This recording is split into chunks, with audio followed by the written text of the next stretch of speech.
Kiangalia katika aya hizi, aya hasa aya mbili, amman hadha alladhi huwa jundun lakum na amman hadha alladhi yarzuqukum. Katika masala ya i'tiqad ni masala ya tauhid, kwa sababu masdar ya msingi kabisa ya tauhid ni kitabu Allah azza wa jalla wa sunnatu rasulih sallallahu alaihi wasallam, ndio msingi mkubwa wa tauhid. Kwa hiyo mtu anaposoma katika Qur'an, miongoni mwa faida anazozipata, kwanza yuqawi janiba at-tauhid, anaitia nguvu ule upande wa tauhidi katika moyo wake, kwa sababu zile ayati zilizokuja katika Qur'ani zote zinamimina na kuelekeza katika tauhidi, kumpwekesha Allah subhanahu wa ta'ala. Kwa hiyo ukizisoma aya hizi mbili tu utaona kuna uwajibu wa mtu kutawakkali kwa Allah subhanahu wa ta'ala fi an-nasri war-rizq, katika nusra na rizq. Na ukiangalia katika hili utakuta ni katika mambo makubwa kabisa anayotafuta mwanadamu ulimwenguni, na ni katika mambo anayohitajia mwanadamu katika maisha yake haya ya dunia. Anahitajia nusra na anahitajia riziki. Fabirizqi tahsulu almanafi', kwa sababu ya riziki manufaa yanapatikana. Ikawa wewe wapata mali itakusaidia kupata chakula, makazi, mavazi, vipando, ukaona uweza kutoka hapa kwenda sehemu nyingine. Pia riziki vile vile ni maarifa Allah amekupa, ni katika vitu unavyovihitajia. Na wabin nasr tandafi'u almadhar, na kwa nusra madhara huondoka. Ikiwa kuna wakukutetea na kukunusuru, basi madhara yanakuwa hayakupati wewe. Sasa akiwa mwenye kukunusuru wewe na mtetezi wako ni Allah subhanahu wa ta'ala, na ukawa wewe wamtegemea yeye subhanahu wa ta'ala, ukweli wa kumtegemea katika hayo, hakuna wa kukudhuru. Sasa haya mawili yamekanushwa kwa waungu wanaoabudu washirikina. Hawana askari wa kuwatetea wala hawana wa kuwaletea riziki ikiwa Allah ataizuia riziki yake.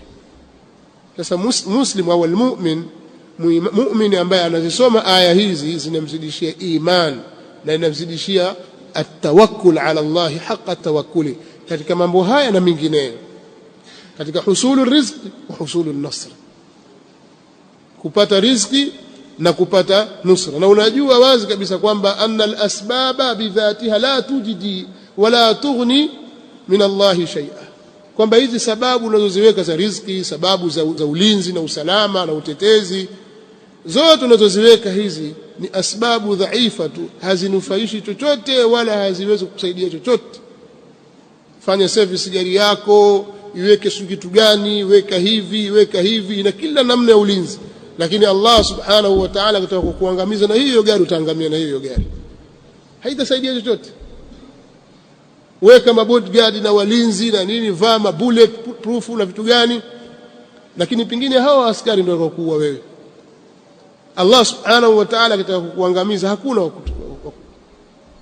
Kwa amman hadha alladhi huwa jundul lakum yansurukum, hivi au ni nani huyu ambaye ndiye askari wenu atakayewatetea min duni arrahman, kinyume cha Allah mwingi wa rehma. Ilil kafirun illa fi ghurur. Alafu amman hadha alladhi yarzuqukum, hivi au ni nani huyu ambaye atawaruzuku, in amsaka rizqa, ikiwa Allah ataizuia riziki yake, akawa amezuia tu watu wa kupita tu, wafanya biashara yako huu yapita na kwenda kule, wewe umetengeneza mazingira mazuri ya biashara, lakini watu hoji kununua mimi labda mganga, labda watu wameniroga. Amna, wafanya kama wanaofanya watu pengine na zaidi na asbabu, lakini hupati riziki, au mambo yanaharibika tu, utajikuta hupati kile ambacho ulikuwa unakitarajia. Maisha yamekuwa magumu kwako, wabaki wanalaumu watu. Allah akiamua kuifinya riziki yako, akaizuia mahali, kwamba huyu wacha tumfungie miaka 2 mitatu apati ndururu, huyu upati. Au riziki yake ije kwa uchache kabisa, nguvu itaotumia ni kubwa, lakini riziki unayopata ni ndogo. Allah subhanahu wa ta'ala akiamua kuifunga riziki kwa mja, basi innal ladhina ta'buduna min duni llahi la yamlikuna lakum rizqa. Hivyo anavyosema Allah, hakika wale ambao nyinyi mnawaabudu kinyume cha Allah hawamiliki kwenu nyinyi riziki, hawataweza kumiliki riziki zenu hata kidogo. Au wattakhadhu min duni llahi alihatan, wamejifanyia wao kinyume na Allah waabudiwa wengine, la'allahum yunsarun, huenda wao wakanusuriwa. La yastati'una nasrahum, Allah anasema hawawezi kuwatetea hao, hawana utetezi. Walladhina yad'una min dunihi la yastati'una nasrakum, hakika wale ambao nyinyi mnawaomba kinyume chake Allah subhanahu wa ta'ala hawawezi kuwanusuru nyinyi. Wala anfusahum yansuruna, wala wao wenyewe hawezi kujinusuru nafsi zao. Kwa hiyo ukisoma ayati hizi kwa tadabbur na kufahamu maana yake, utaona ile tauhid namna inavyojaa katika moyo wako.